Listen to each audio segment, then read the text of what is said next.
السلام علیکم۔ حضرت صالح علیہ السلام کے والد کا نام عبید بن آصف تھا۔ وہ قبیلہ سمود کے ایک معزز شخص تھے۔ حضرت صالح علیہ السلام کا تعلق قوم سمود سے تھا، جو حضرت نوح علیہ السلام کے بیٹے سام کی اولاد میں سے تھی۔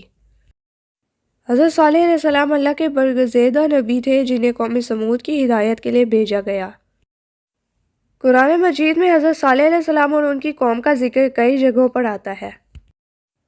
قوم سمود حضرت نوح علیہ السلام کی قوم کے بعد وجود میں آئی۔ یہ لوگ بہت طاقتور، مالدار اور ماہر تعمیرات تھے۔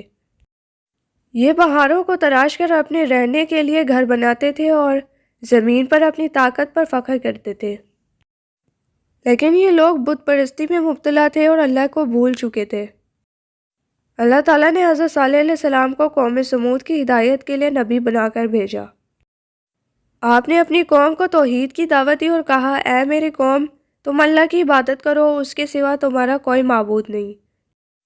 قوم سمود نے حضرت صالح علیہ السلام سے ان کی سچائی ثابت کرنے کے لیے ایک معجزہ طلب کیا۔ انہوں نے پہاڑ سے ایک خاص قسم کی اونٹنی نکلنے کی شرط رکھی۔ حضرت صالح علیہ السلام نے اللہ سے دعا کی اور اللہ تعالیٰ نے ان کی دعا قبول فرمائی۔ پہاڑ سے ایک عظیم الجثہ اونٹنی نکل آئی۔ حضرت صالح علیہ السلام نے قوم کو ہدایت دی کہ وہ اس اونٹنی کا احترام کریں اور اسے نقصان نہ پہنچائیں۔ انہوں نے کہا، یہ اللہ کی اونٹنی ہے، اسے زمین میں آزاد چرنے دو اور اسے کوئی نقصان نہ پہنچانا، ورنہ تم پر عذاب آ جائے گا۔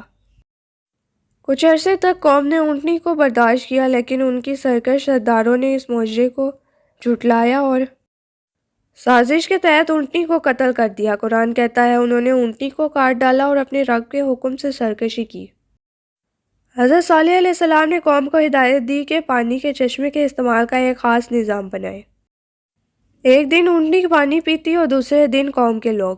اونٹنی کا دودھ اتنا زیادہ ہوتا کہ پوری قوم اس سے استعمال کر سکتی تھی۔ اللہ تعالیٰ نے قرآن میں فرمایا، اور ہم نے انہیں اونٹنی کے ذریعہ آزمایا تاکہ وہ دیکھیں کہ کیا یہ لوگ فرما برداری ہوتے ہیں یا نہیں۔ حضرت صالح علیہ السلام نے اپنی قوم کو وارننگ دی کہ وہ اپنے فعل پر توبہ کریں، لیکن انہوں نے مذاق اڑایا اور باز نہ آئے۔ آخرکار اللہ کا عذاب آیا۔ ایک خوفناک زلزلہ اور چیخ نے ان کے وجود کو مٹا دیا۔ قوم سمود کے تمام لوگ ہلاک ہو گئے اور صرف حضرت صالح علیہ السلام اور ان کے چند مومنین ساتھی بچ گئے۔ ایک شدید چیخ، سیاح اور زلزلے نے پوری قوم کو تباہ کر دیا۔ ان کے بنائے ہوئے مضبوط پہاڑی گھر بھی انہیں نہ بچا سکے۔ اللہ تعالیٰ فرماتا ہے، انہیں زوردار آواز سیاح نے اپنی گرفت میں لے لیا اور وہ اپنے گھروں میں اوندھے پڑے رہ گئے۔ حضرت صالح علیہ السلام اپنی قوم کے درمیان انتہائی صحیح و بلیغ زبان میں گفتگو کرتے تھے۔ ان کی باتوں میں اثر اور حکمت تھی، جو ان کی نبوت کی ایک اور دلیل تھی۔